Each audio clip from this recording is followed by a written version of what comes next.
আসসালামু আলাইকুম। আমি আজকে গরু কালা ভুনা রান্না করব।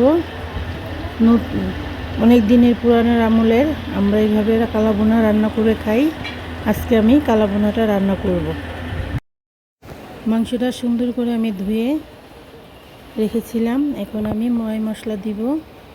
লবণটা আগে দিয়ে দিব। লবণটা দিয়ে আর ভালো মানের মরিচের গুঁড়া দিব আর হলুদের ফাঁকি দিব। হলুদের ফাঁকিটা আপনি চাইলে অল্প অল্প করে 1.5 চামচ দিতে পারেন। আমি 1.5 চামচ দিয়েছি। আর ধনিয়ার গুঁড়াটাও দিতে পারেন। এটা দেশি স্টাইলে কালো ভুনা। ধনিয়ার গুঁড়াটা আমি 2 চামচ দিয়েছি। 4 কাপের 2 চামচ আমি কালো ভুনাতে দিয়েছি।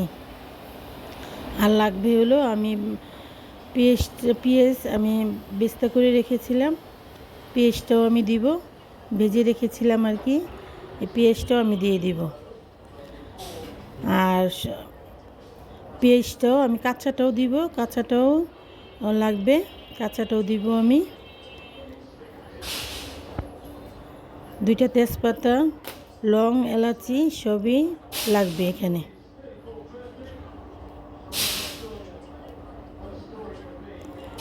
আমি সম্পূর্ণ রান্নাটা সরষের তেল দিয়ে করব। কালো ভুনাটা সরষের তেল দিয়ে করলে সবচেয়ে বেশ ভালো। আমি সরষের তেল দিয়ে করব। আর টক দই দিব। যা টক দই না থাকবে লেবু দিলে চলবে। আমি তো টক দইটা দিব। আর লাগবে হলো আদা রসুনের পেস্টটা একটু বেশি দিব। আদা রসুনের পেস্টটা একটু বেশি দিলে ভালো লাগবে। আর সরষের তেলটা আপনি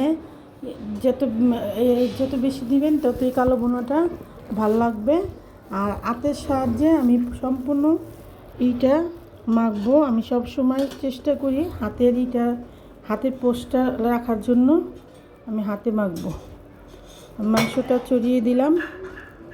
আস্তে আস্তে ঢিমা জলে আমি এই মাংসটা পুরোটা প্রসেসিং করব। আর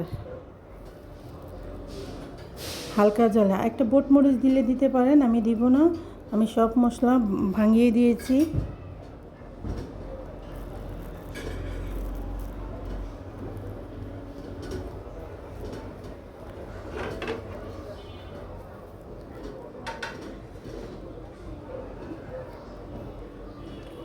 এটা আমি কষাতে এরকম করে ফেলেছিলাম। এখন একটু পানি দিব। মাংস তো সেদ্ধ হতে একটু সময় লাগবে। একটু করে পানি দিব।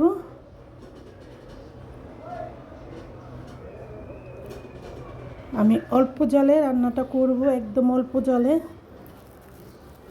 জানি মাংসটার ভিতরে মশলাটা সম্পূর্ণ ঢুকে যায়। আস্তে আস্তে আমি রান্নাটা করব একদম হালকা জলে।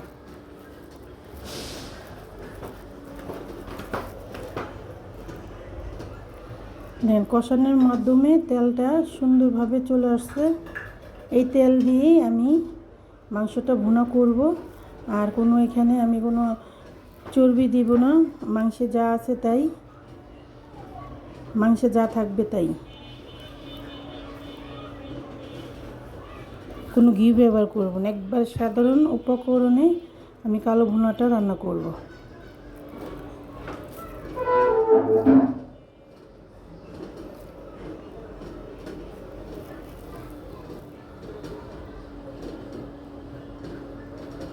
এই পর্যায়ে আমি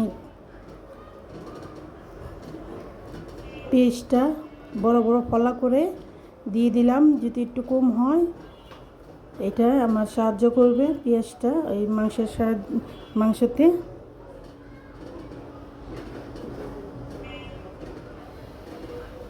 দেখেন তরকারি কালারটাই অন্যরকম হয়ে গেছে। একটু কষ্ট করলে ভালো করে রান্না করে খাওয়া যায়। এখানে আমি সরষের তেলটা দিয়ে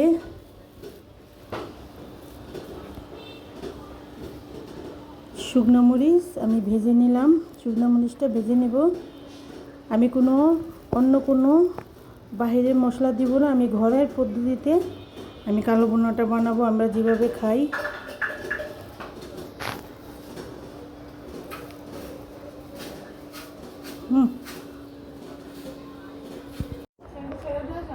এটি সুন্দর করে আমি মরিচটি ভাজবো একদম কালো কালো করে।